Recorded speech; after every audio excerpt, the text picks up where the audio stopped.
Life happens, and not always the way we expect it to. Every single day, we face change, stress, and uncertainty. What if you could learn to thrive no matter what life throws your way? Resilience expert Adam Markell and his inspiring guests explore breakthrough strategies to fully embrace change and build the resilience required to become change-proof.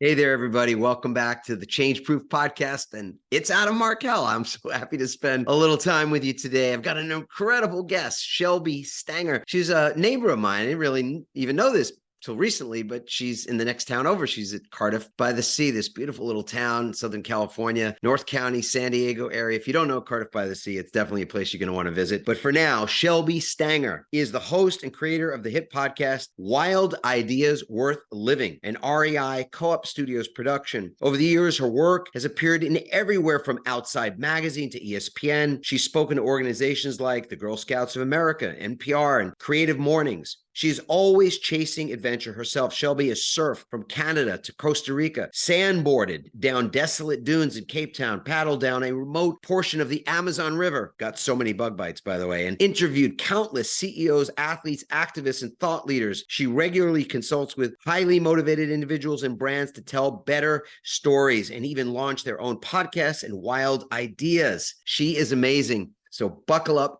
Have fun right now with me and Shelby Stanger. All right, Shelby, I'm already just salivating at the idea where we're going to take our conversation today. And just at the outset, what's one thing that's not part of the introduction that you hear quite frequently that I just read out loud? What's one thing that you would love for people to know about you that's not a part of your standard bio or intro? That I love people. And I have a lot of energy, but I will talk to everybody. And I just, some people like dogs. I love dogs, but I really like people. So that's probably something you should know. Yeah. I mean, I think that's a good thing to know because I don't think everybody does love people. I mean, I don't have any statistics to prove that or back that up. And I'm not a cynic or anything, but I mean, there's some people out there that, as evidenced by their behavior, their attitude or whatever, you just go, they don't really dig people, And then I've also known people, as you probably have too, that you thought kind of liked you, but in the end they were, not so much, I just think that everybody has a really unique story and they should tell it, or I want to hear it. I just love how people go through life and I love finding out what they're passionate about. So I don't know. Why do you love people? I mean, I thank you for sharing that. And I guess what I'm really getting at is, was there a time in your life when you either didn't love people so much or people on you or whatever, and now this is how you just, you're living a better life by loving?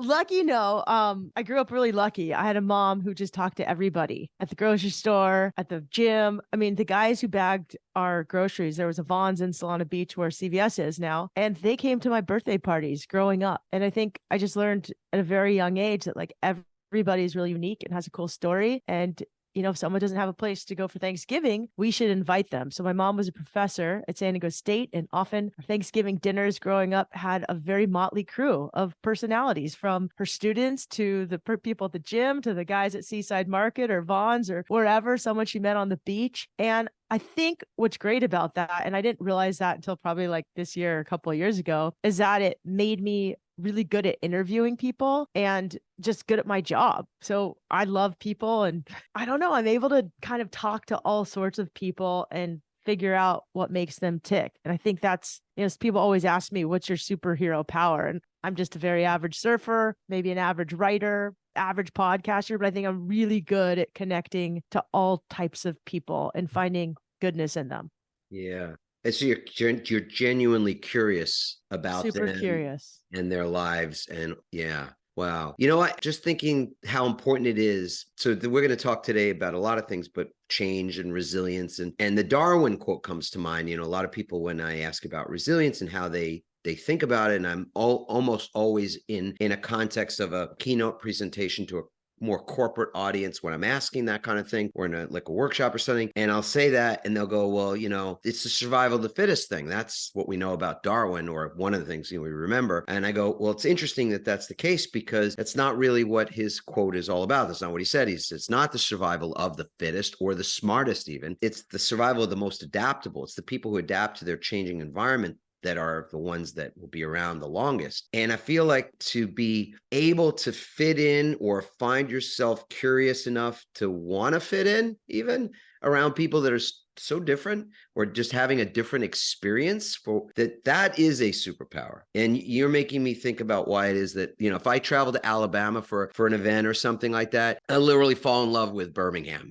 I'll be there for 3-4 days and I'll love everything. I'll just literally vibe with everybody I meet and just enjoy the whole thing, and be sad when I leave. And then, you know what? A week later, I might be in Springfield, Missouri, and it's totally different, but I still love it. So are you that way? Do you love to just wherever you are you like a chameleon, or how do you relate and connect to people that are so different than you so easily? I don't know.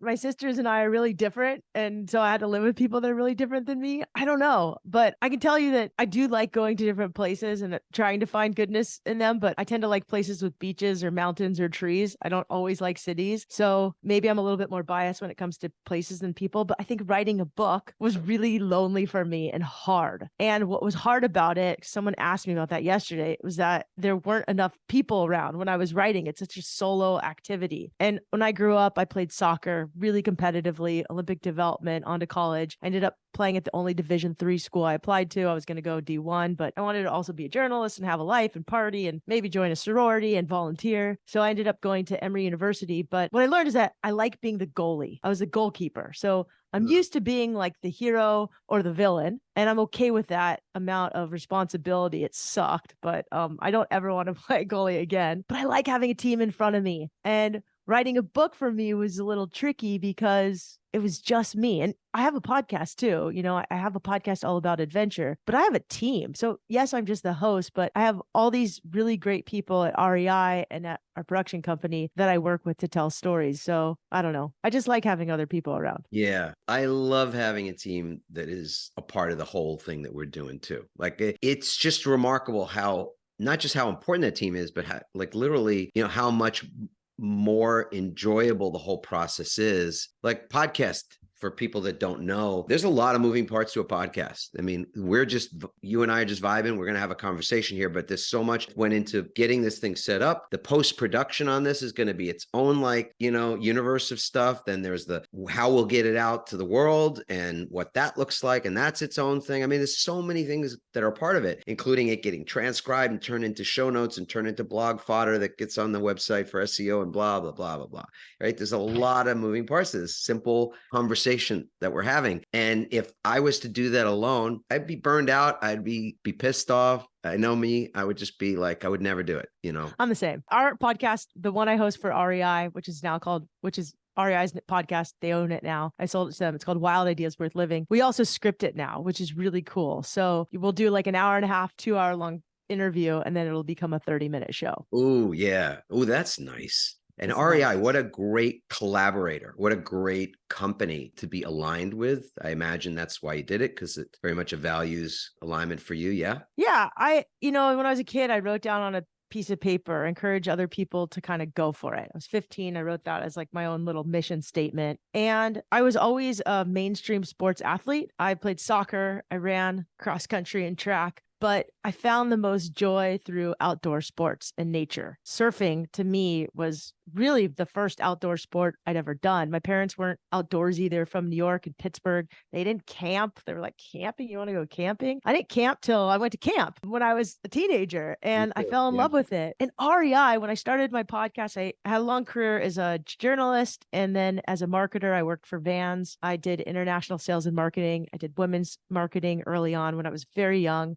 Quit to be a journalist, was freelance writing, also moved to Costa Rica to teach surf lessons, which my mom thought I was absolutely crazy for doing. Then I went back to consulting, worked with brands like Nike and Prana to tell better stories, and Body Glove. And in 2016, I'd been being a freelance journalist. And magazines were getting smaller and smaller. And I loved Tim Ferriss's podcast. And I just had like a big crush on Tim Ferriss's podcast. But I wished he'd interview more people who were adventurers, because that's just the lens in which I saw the world, in which I connected to. And I wished he interviewed more women. So that's why I started a podcast called Wild Ideas Worth Living. And I wanted to interview people who had this wild idea and made it a reality. And ever since I was a little kid, I've been fascinated by people who took the road less traveled and who are kind of outliers, who did their own thing, didn't have a direct path, go to college, get a job, get married, have kids. I was always interested in people who did it a little differently. I grew up in the south part of San Diego, and do you know who Slow-Mo is? No, I don't. Slow-Mo is this guy who is a doctor, but he like rollerblades in slow motion down the boardwalk. And I was fascinated by people like him who are just these caricatures of themselves. He was like this mainstream doctor, and he rollerblades down in the boardwalk in slow motion and PB on the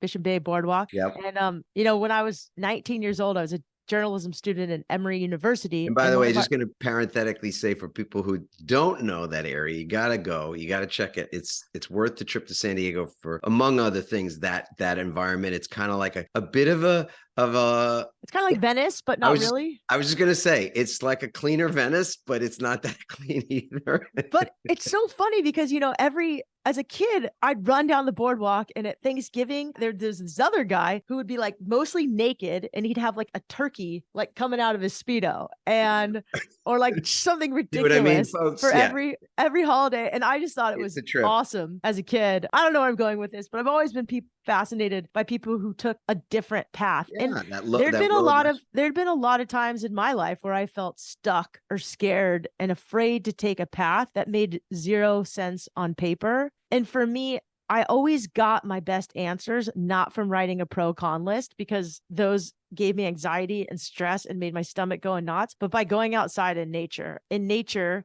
Science proves that in nature, our blood pressure relaxes, our nervous system chills out. There's a study in 2019 in Frontiers in Psychology that proved that, just 20 minutes a day in nature can reduce the stress hormone cortisol. And I don't think I realized that as a kid, but for me, nature has always been really cathartic and a really good place for me, like basically a petri dish for me to harbor wild ideas of my own. I got the best ideas when I was out in the water. Sometimes I got the best ideas when I was swimming in the middle of the ocean in La Jolla Cove, which is so inconvenient because who carries a pen and paper when they're swimming? So I'd have to like memorize this idea that would come to me, or these words. Yeah, I find that nature is really healing, and it's where our best ideas come from. And all of us are coming off this pandemic, which sucked. And a lot of us are really struggling still with mental health.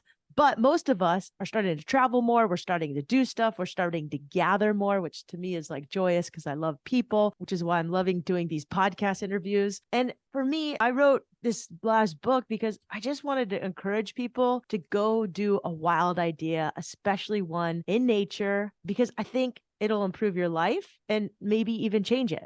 Yeah. Well, when I'm tracking there are so many things. I wrote a book some years ago called Pivot, which was about my movement out of a conventional profession. I was a lawyer for 18 years and doing something pretty rad, pretty different. And that people have often thought was nuts, especially other lawyers are like, oh, A, how did you do it? Tell me.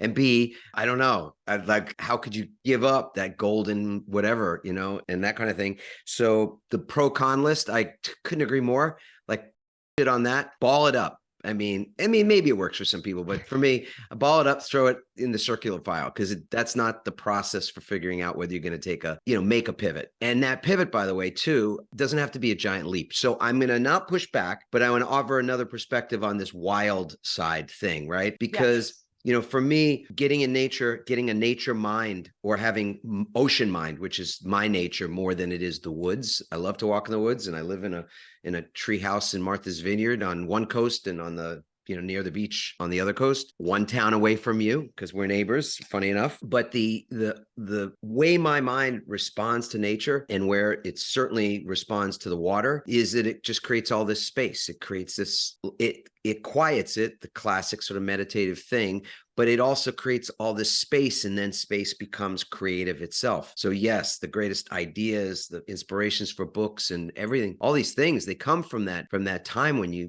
get into nature and have a nature mind or an ocean mind or whatever. I so agree, and invite people to, yes, explore what that wild adventure might be, and might just be, like you said, that you carve out 20 minutes a day, like legitimately 20 is all you need. Like, again, the research clear on that, to just go walk in a grove of trees. Or if you've got, a bit more time, you can, toggle your day so that the morning or some part of the morning or some part of the afternoon, you get to be near the water or in the mountains or, again, in the forest. Wow, what that will do for your mental health and for your creative juices and so many things. So yeah, way cool. I agree. I mean, I think that's what's so great about nature is it forces us to be quiet, and it forces us sometimes also to surrender. Like, there's no ego in nature. Nature doesn't care what you look like, how much money you have in your bank account, what you do for a living. Like, it doesn't give an F. You're And so tiny. You're forced to give a F about yourself because nature doesn't care, but it No. also is really good at holding space for you. Like in the water, it's so big and it's so vast. You talk a lot about resiliency, but a lot of people are trying a lot of things right now to improve their life. But here's what some of these other things, like taking a substance or, just going to therapy, doesn't give you that nature does and an adventure does. I think nature gives you an adventure. Nature gives you the perspective. Like, think about just watching. So one of the things I suggest people to do, you don't have to go hike the Pacific Crest Trail or bike from Alaska to Patagonia. I'm not going to do that. I'm never going to climb Mount Everest. Just watch the sunrise or the sunset for a week or a couple times a week. And that in itself is pretty powerful. And we know that just looking out into the horizon from a mountain vista or just looking at the ocean at the horizon increases our perspective physically. And I think that helps us increase our perspective, mentally as well. You get this space, like you talked about, that you don't get inside four walls of a house or a cube or an office when you're outside. And Or I or a computer screen or a cell phone. Exactly. Yeah. That was also why writing a book was so hard, because I was writing it on a computer and I was like, how can I make this computer waterproof in the middle of the ocean and write on my surfboard? I couldn't figure that out. I didn't want to figure it out. I mean, it would have been cool, but yeah, I don't know. It's that a solitary experience, just like you said. And yet, even in that, having written a few books, and one last year that came, actually had 3 books come out last year, which is insane. It just all the way the pandemic worked. You're a machine. No, hardly. But it was a team. So that's what I was getting at. I didn't do it. I wrote alone a lot of times, and then I also wrote in collaboration, but the editing was a beast. And there were a lot of people involved from the publishing house to, family and friends and stuff. Like, it was just such a community, like what does it say? It takes a village. Like, it takes 3 villages to write a book. And yet it's still crazy that this book, I will get people to say, there's a typo on this page. Like, there's still, after 15 edits of the thing, there's 1 or 2 typos that are in this book. And so it is humbling. I mean, the whole experience is just like you are in nature. As you said, you're so small in the midst of this vastness that it puts, for me, and I think you feel the same exact way, it takes what is your ego, which is a part of us. It's a necessary part. It's vital to our survival. It's vital to our success. But a lot of times, at the worst of it, it's oversized for what we're doing in the world. And by that, I mean, we need a perspective on our own egos, and nature affords that. You know what else affords perspective on your ego is falling down, is getting slammed in the water, right? As a surfer, you and I both know what it's like to get slammed and have, I don't know how many tons of water, over your head and pounding and stuff. And yes, that it's a great experience, and it's somewhat optional too, don't you think? Like, you could go out in nature and get your ego in check. That's a lot easier on you, on your body and your mind, your heart, your soul, than to allow, the forces of nature to slam you because you're a little out of control. Like, your ego is a little out of control. What do you think of that? Have you known anybody like that resonate with you at all? I mean, I think there's, ways to have a relationship with nature, and you can go to her in different ways when you need it. So if you just need healing, lying in water is really healing. Watching the sunset, going for a quiet hike is great. But I think nature offers a lot of chances to be a great teacher. And that can include going surfing or going rock climbing or doing an adventure where you're gonna fail. And you have to get really comfortable with it. You're going to fall off your surfboard. You're going to fall rock climbing. And, usually the consequences aren't that bad if you're locked in with rope. If you're not, you're high consequence. I think that's the point of nature.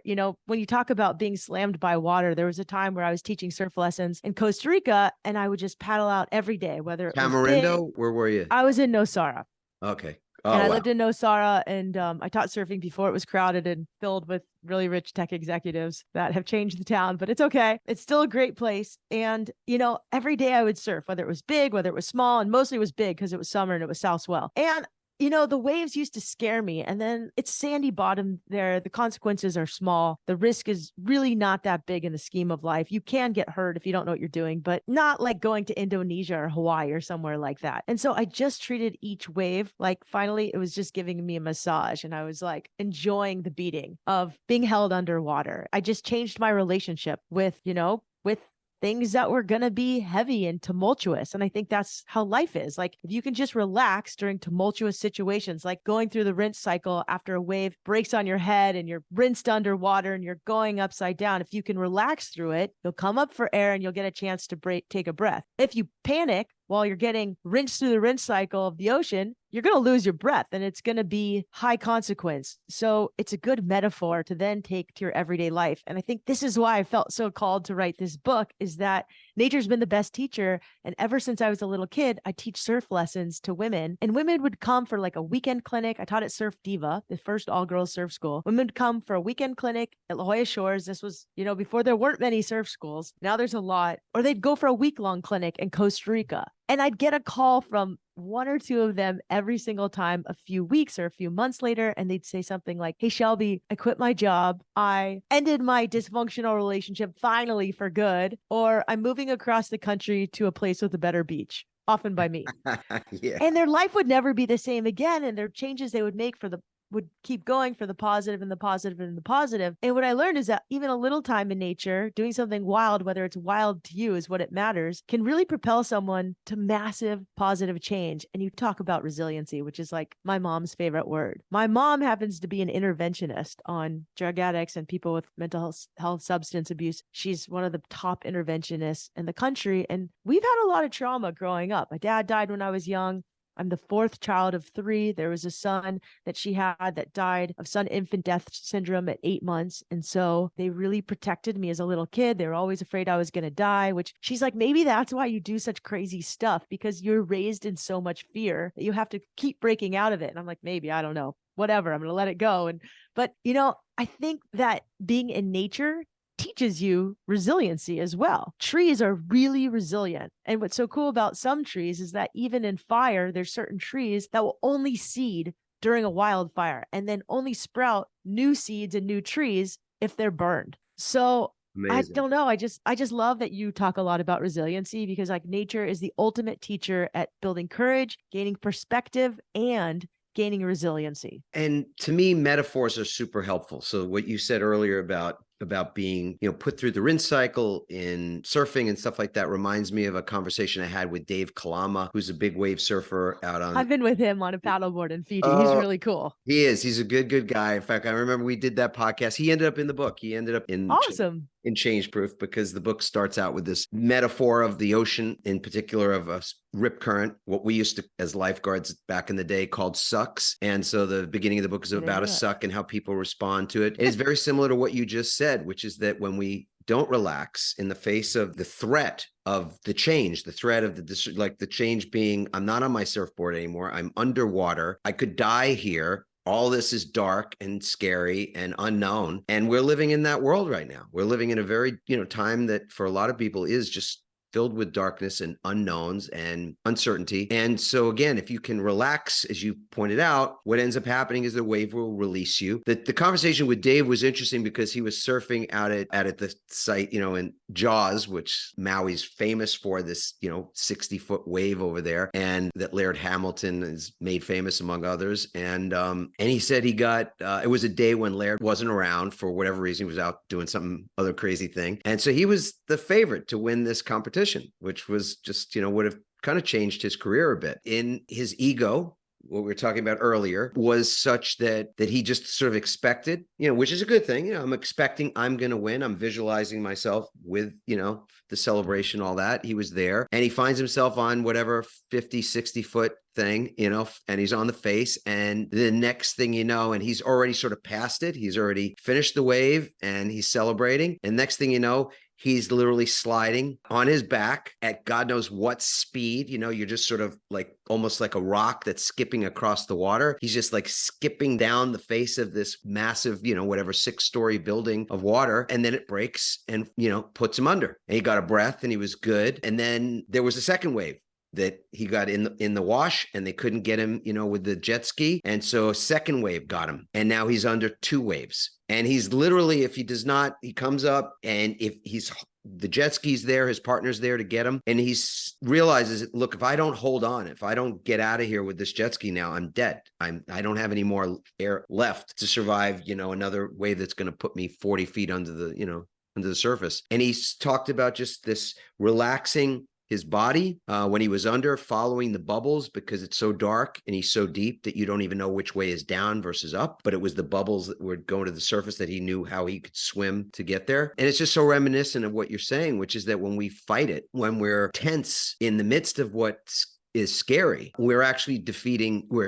our energy. We're limiting the creative opportunity that exists in that space. And that was the same thing with the rip current. If you just relax and lie on your back, the rip current will spit you out. Yeah, you may have some swimming to do from where it spits you out. That's true. But you will not have exhausted yourself to the point where your lactic acid and everything is seizing your muscles and you're ready to drown if somebody doesn't come get you. So I think right now in the time we're living in, people have to relax. We all probably have to get a dose of relaxation. Nature does that too. It gives us that moment to relax. I want to just go back to something you said earlier too, which was you talked about these companies that you've been associated with and aligned with, et cetera, including REI. But my question is, what's the best culture? If you could answer this question for me, of all the companies you've worked with, including Nike, et cetera, were you able to get a front row seat for what the culture at those organizations was like? And can you tell us which was the best culture you've ever been a part of? I mean, I've really only spent the most time at Vans and at REI. And at REI, I'm just a contractor, but they just won basically an award by Forbes that they're the most social conscious and eco-conscious brand out there. And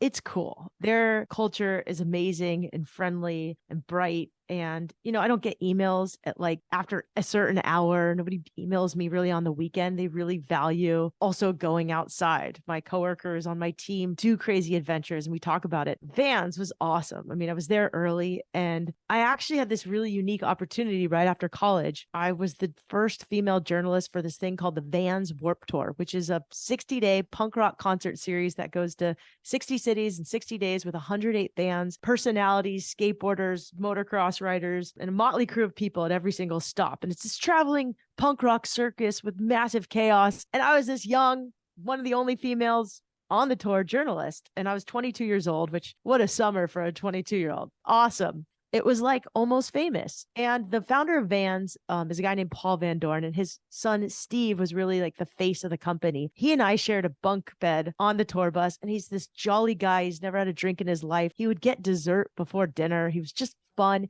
He would be out there selling t-shirts, talking to people all day. From like, I just had to write 2 stories a day and take 108 photos, which was hard because it meant I needed to find a phone line at the end of the day to send the photos because there was no Wi-Fi in 2002, which meant I needed, Warped Tours are held at dirt parking lots at fairgrounds. So there was no phone line except for ones occupied by tour staff. You didn't want to mess with them. They were dealing with tickets. They were scary. They had mohawks and tattoos that were intimidating. They ended up being the nicest people, but they were scary to a 22-year-old girl. But Steve was out there all day, like selling t-shirts, selling shoes, helping people, getting excited. And then, we would pull into like a truck stop or McDonald's in some random town. Some kid would recognize him, do an ollie, show Steve, and he'd be like, "What's your number? What's your address?" And the next day that kid would have a fresh pair of Vans on his sidewalk and he'd make time for everybody. And I just learned, from Vans, like to show up and be kind. And that kindness is such a game changer. I mean, I learned a lot at Vans. It was awesome. I was there up until 2009 and the culture there is really strong. I don't work in-house at REI, but I can tell it's a wonderful company. And,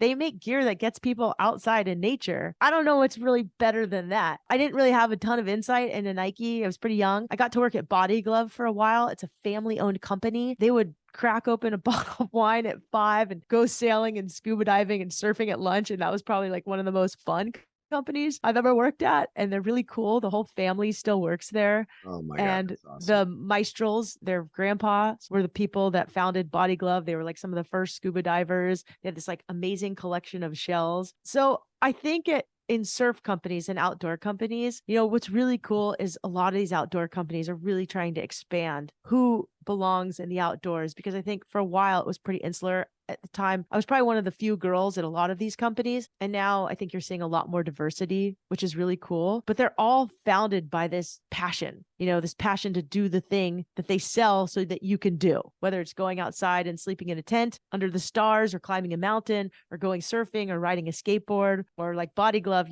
they create wetsuits so that you don't freeze when you're surfing. So I've always been lucky that I've worked with really kind, cool companies. And then I consult with a lot of companies. So I don't know. Those are probably the top 3 that I've worked with that are the most interesting. I mean, I love the word kindness. Doesn't get enough credit, I don't think. Kindness is really big, right? In corporate and fun. language. I think you got to be fun, because if your company is fun, then your culture will be fun and customers will associate you with fun. And everybody wants to have more fun. We all take ourselves too seriously. And I don't know. I also really appreciate companies with a sense of humor. And I think that's really important. I think that humor is actually really important in nature and the will to wild, because there are going to be so many times when you're scared and you don't know what you're doing. And I think humor can be a great pause and just literally laugh at yourself. I mean, here's a call to action for everybody today listening to this. Like, find a moment today, or seize a moment. How about that? Where it's possible to laugh at yourself for a second. Like, just have a chuckle at yourself. I mean, I was young when I worked at Vans, so I would be in these executive meetings, and I was probably one of the youngest ones. And they would be like, "We're going to penetrate the market," and I would just giggle like at the word penetrate. I was very immature, but sometimes there's some words that just make you laugh. You just talked about Jaws. I was actually at Jaws. I got invited to cover Bethany Hamilton. Oh God, the surfer who would be one of the first to surf Jaws. It was quite remarkable to watch waves at Jaws. She was towed in on a jet ski, and it was just incredible to watch her. And I was on the boat with her. She turned to me right before going out into the water and was like, "Can you put my hair up in a ponytail?" And at that moment, I was like, "Oh my gosh, she's doing this, and she has one arm." Yeah. And you never realize that about Bethany, because she's one of the top surfers in the world, regardless of the fact that she only has one arm. And she surfed these 3 waves. It was incredible. We went back to the boat. She grabbed her son and started nursing him because she was a new mom. And it just drove home the fact that she's a badass no matter what. The next day, she decided to paddle surf Jaws without a jet ski. And she wanted to feel what a beating at Jaws felt like. And so she did it. She surfed on her own, then got one on the head, and she came up laughing. She came up laughing after one of those beatdowns that, Kalama had. And I think that's the point, is like, if you can laugh, I mean, look, some things in life are going to absolutely suck, and they're sad and they're horrible, and there's things going on in the world that absolutely suck. But if you could try to at least laugh at yourself when you suck, that's a game changer. Oh yeah. Let's replay that one. I mean, holy smokes. Yeah. She is, to me, I don't know if there was a poster for what badass is, she's on it in my book. Bethany Hamilton, if you want to just check her story out, Google her. And I don't even know if I'm going to say it here. If you don't know, you need to go find out. So I'm not going to be the source of info here. She has got one of the most utterly insane stories of resilience, of being change proof. She's just, just an epic human and athlete. And as you said, mom, you just name it. This is a person with, if I was saying, oh, so what's the through line for somebody like that? To me, it would be this attitude word, like the word you probably heard when you were a kid. My dad would be saying to me sometimes, he'd say, change your attitude. I'm like, I don't know what that means. Change my what is my attitude? You're just like being a little, whatever head right now, feeling sorry for yourself or whatever the thing. And I didn't know how to change my attitude. And it's a funny refrain, because it's been a long time since my dad told me to change my attitude, but we've got to be able to change our attitude. And when you have the life experience that she had, it would be fine to have an attitude of this sucks. this sucks. And that's it. Just this sucks. So don't expect any more from me. I don't have to expect much, because who even survives something like that, right? Let alone picks up their life and is stronger. So to me, that's resiliency is not about bouncing back. We often will say this when we're doing our work in the world. We talk about it as bouncing forward, because it's bouncing back stronger. It's not a going back to the status quo. When life changes things in a radical way, it's because what existed was no longer tenable. And it's our job to adapt to that new environment and surf it, if you will. Yeah. Yeah. I mean, my mom also, part of why I wrote a book is I watched my mom write this book during the pandemic so fast. And I was like, how did you just do that?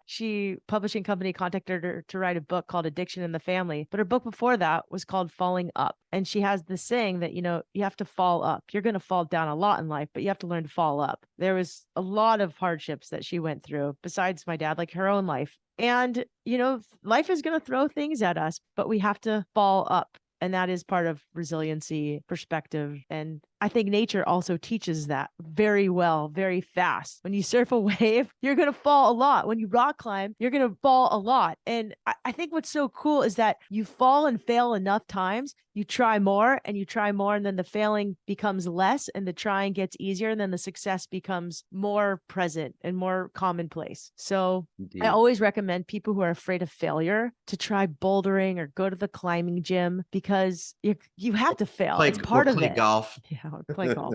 That's painful. It's for the masochist. I don't recommend that. Yeah. Golf is cool, but I don't feel like there's enough nature in golf. It feels a little manufactured. My parents like golf. I like golf. I mean, It requires patience. You're walking out in the woods for 3 hours. What do you mean? I mean, kind of, but you got manicured grass and it is pretty nice. You can have like a drink. I like that you can have a cocktail or a snack. I'm really a big fan of snacks. Yeah. And it's part of the book. I say you have to create your own. You need to bring your own trail candy on the trail, whatever that looks like for you. It doesn't always have to be a sufferfest. Like if you enjoy kombucha or watermelon, which is totally inconvenient to bring in your pack. I say bring it, as long as it's safe and you're not in bear country and you do the things that you're supposed to do. You got to pack your own trail candy. Oh, man. Hey, last question today, and then I would love to pick this up again another day too, because I feel like we're just getting rolling here. You've worked with young women a lot in your life, and I would like to just get your thoughts on how girls are doing today. I'm a daddy of 4 and have 3 of those as young women today. 22 is our youngest, the 30 is our oldest, and then we have a son as well. But just having spent so many years in watching young girls grow up and develop into these amazing women, and my wife being just the most amazing role model for them, I want to get your thoughts on how girls are doing today, because even our girls, while the youngest is 22, she's certainly, they've all been involved in social media. They've all had a smartphone since, whenever, but it feels like anxiety, depression, suicide among teens, and not just girls, of course, but high incidence of these things in that teenage demographic of young girls that is not just, it's disturbing, it's confronting, it's something I think we need to be alert to. And I'm just curious what your thoughts are on what's going on. And, are there, for people listening to this right now who have either young girls in their home, they have daughters or they have friends or family, that they're looking at and maybe are concerned about how they're doing, any thoughts that you could share on that? I know it's a really broad question. I apologize for that. No, I wish I had better answers. I feel the same about you, and I have a lot of empathy for young women growing up today. And I think that's kind of going to be my next move, is to go back to working with young women. It feels like it's needed right now. And I don't know if I'm the one to do it, but everybody who has a mom that's a teen somehow puts them on me. So I think I just have this maturity level of a teenager. And so I tend to relate to teens really well. I think we just have to be kind as adults and show kindness and compassion. I think we need more humor. We've lost that. And kids used to be more funny. I think the pandemic was hard on a lot of children. Social media, it's not going anywhere. So the only thing we can do is teach kids another way. And I always believe that nature is such a good thing to take kids into. Not every kid loves nature, but most kids really like time in nature. You just have to do it in the way that they want to experience it. Bring yummy snacks, make it fun. Maybe they don't like walking in the woods, but most kids like taking a zip line through a bunch of trees. And There are zip lines in California. Go on cool hikes, take them kayaking, enter them into surf lessons if they want to. I think that's one of the cool things about outdoor sports is they really build courage and confidence. And I have a friend whose kid surfs and she's like really well adjusted.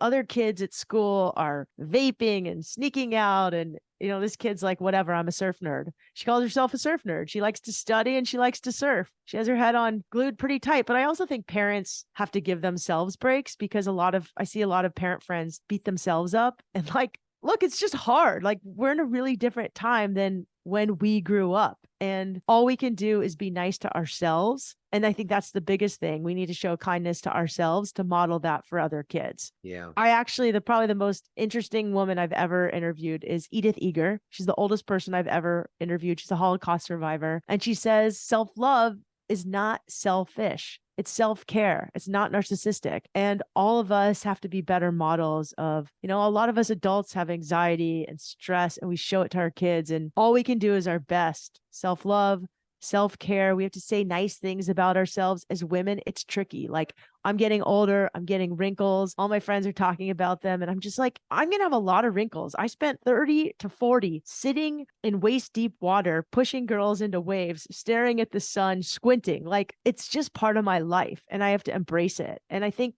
trees don't judge themselves for being wrinkly. And I'm not saying we all have to be like trees, but I think that we have to be better role models as adults to kids and be nice to ourselves, say nice things to ourselves. As women, we got to support each other. I also think we need to be nice to young men. I think it's really hard to also be a young man today. I was a product of Title IX, so doors just opened for me. As a woman, I got away with murder because I was one of the only women who could kind of ride a skateboard. I pushed Mongo, which is like not cool. And I got the job at Vans. Like, yes, I had a great journalism degree and I was smart and had a little bit of charm that probably got me the job and some skills. But, being a woman actually has kind of helped me in my career. So I think we just have to help everybody and treat, there's a spectrum of people right now and it's really cool. We're entering an age where there's all sorts of different people. They identify with different things. I'm like torn on labeling anything. I just think that we're all people. We're all pretty close to the DNA. If you look up at stars, which is why I recommend going outside so often, you see that we are just a small dot in this wide universe, and we're much more similar than we think we are. Whether we have different beliefs about politics or whatever, we're all just this small dot in this giant universe. And so, I don't know,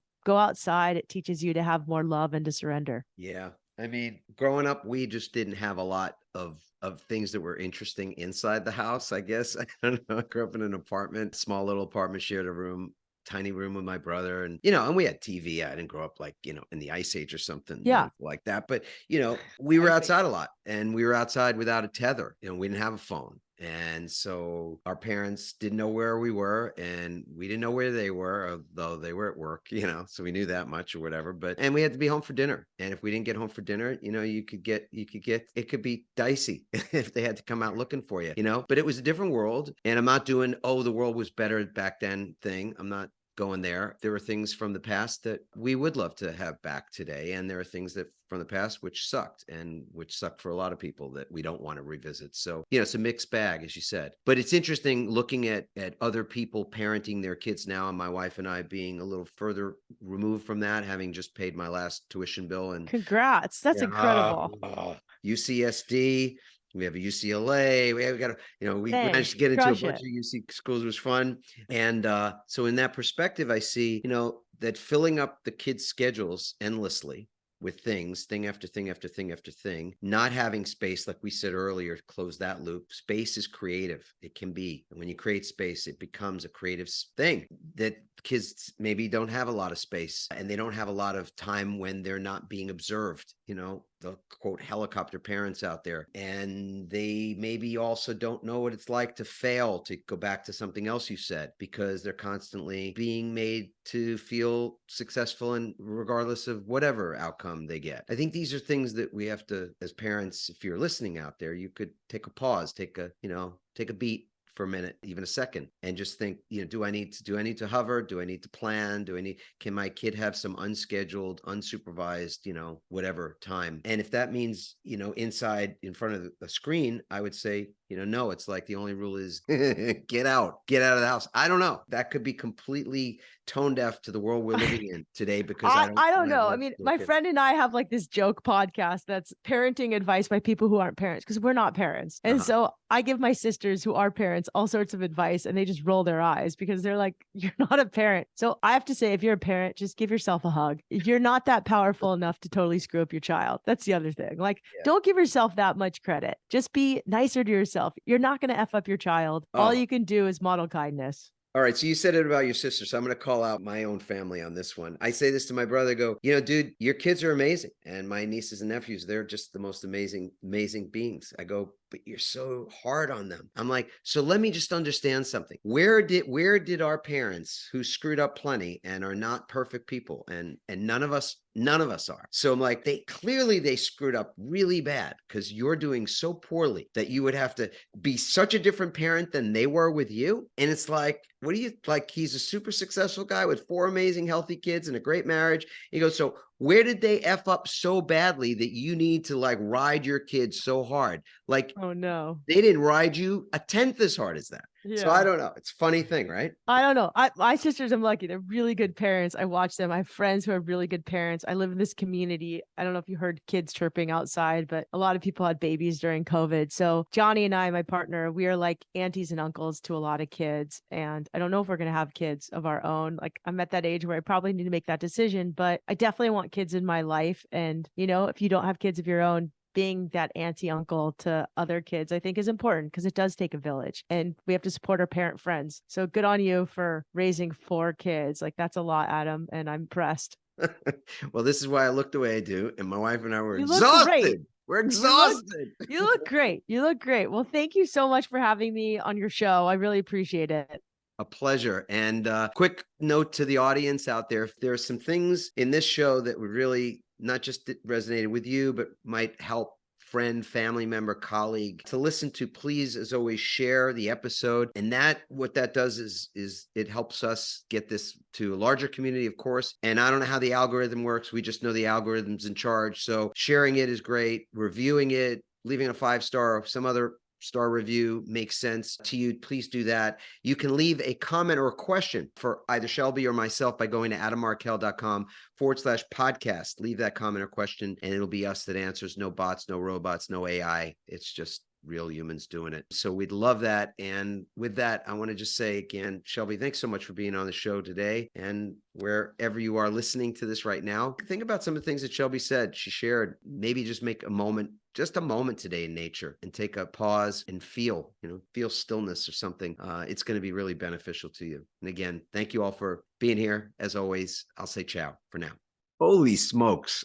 I love that conversation with Shelby. She is somebody, clearly just has had an epic life, leading by example, loves nature and what nature does for us, how it opens us up. We talked today about the creative opportunities that come from creating space for opportunity, space for creativity. We talked about how it is that we create great cultures, business cultures. She shared a little bit about her experience working for Vans and with other profound brands along the way. We talked about how it is that our attitudes are such a big impact on the experience that we have and how we can sort of change, or at least we brought up the question of how do you change your attitude? That was something I shared from my personal life, and my dad that would sometimes say to me when I was a kid, hey, change your attitude. It's like, I didn't know what the heck that meant. Like, how do I change my attitude?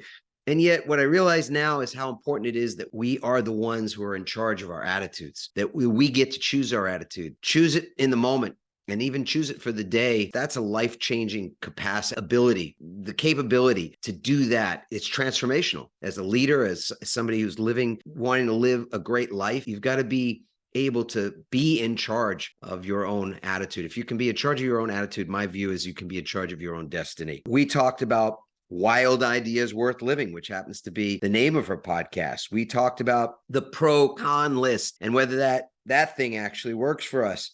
We talked about nature mind, developing a nature mind. And for both of us, she's a surfer and I'm a surfer and we love the water, in particular the ocean. We talked a little bit about developing an ocean mind as well. She's got an epic book that's out that I think everybody's going to want to get their hands on, and it's Will to Wild. And you can find more information about her book, Shelby's book, as well as the work she does in the world and has done in the world, in our show notes. So please go to the show notes to click on links and find out more about Shelby and her experience. And yes, please go and buy that book. I would say right now, more than ever before, I think we've really got to challenge some of the conventional wisdom that's around us, maybe even within us, and be willing to get out there and do something wild. We chatted a little bit about, how big a leap are we talking about here? Does it have to be a massive life-threatening leap, or one that, is a leap that creates fear, tremendous fear, like, the proverbial jumping out of an airplane or climbing Mount Everest? And you'll have to see whether that resonates with you. My personal belief is that it doesn't have to be. And it's the little changes that we make, and the little changes aggregated over time, that produces this exponential transformational change that is possible in any business. It's possible in any relationship, the relationship we have with other people, the relationship we have with ourselves. It's possible in our bodies. So that's the long game that I'm playing. That's the resilience training work that we do in the world, that our company Workwell does in the world, helping organizations and leaders create that longevity within their teams, so that we're creating cultures that are work cultures of resilience and work cultures of wellness, as opposed to cultures of burnout. And there's so many work cultures of depletion and exhaustion and burnout that I couldn't even begin to name a list if I was even inclined to do so, because it's more the rule than it is the exception. And that's old paradigm thinking. That's 20th century thinking. And we're already well into the first quarter here of the 21st century. And that paradigm has to shift and has to be different. And that is why I love and I'm so committed to the Workwell way. So if you want to check for yourself just how exhausted or resilient you're feeling even now in this moment, all you have to do is go to resiliencerank.com, 3 minutes, and you will get your own personalized score in 4 specific zones of resilience: mental, emotional, physical, and even spiritual. And it's yours for the asking. It's entirely our gift to you. It's free, as well as the resources that you'll get as a follow-up to that. So take advantage of that. Let us know what you think of the podcast. We'd love to get your 5-star review. We'd love to get your comments for Shelby, myself. You can go to adammarkel.com/comment and leave a comment there. And again, as promised, it will not be any AI. There'll be no bot. There'll only be a human responding, and that'll be myself and or Shelby. So we'd love to hear from you. For now, just enjoy. And of course, if you love this episode, as always, my only request is that you share it with a friend, a family member, a business, or work colleague. Okay, take care. And thank you so much, as always. Thanks for listening. We hope you now have even more tools and greater insights to build resilience and become change-proof. Remember to leave a review on Apple Podcasts, and you may be featured in an upcoming episode. For more resilience tips and strategies, including support for building change-proof teams, visit adammarkel.com. To get your own free resilience assessment, go to rankmyresilience.com.